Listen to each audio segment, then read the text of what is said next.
प्यारो उल्फत का देश है मेरा, प्यारो उल्फत का देश है मेरा। महफिलें चाहतों की सजती हैं, मस्जिदों की अजान सुनते ही घंटियां मंदिरों की बजती हैं। उस देश का नाम हिंदुस्तान है।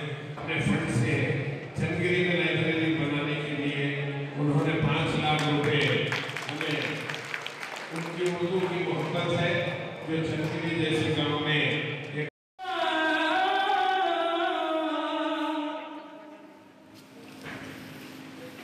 तो कमली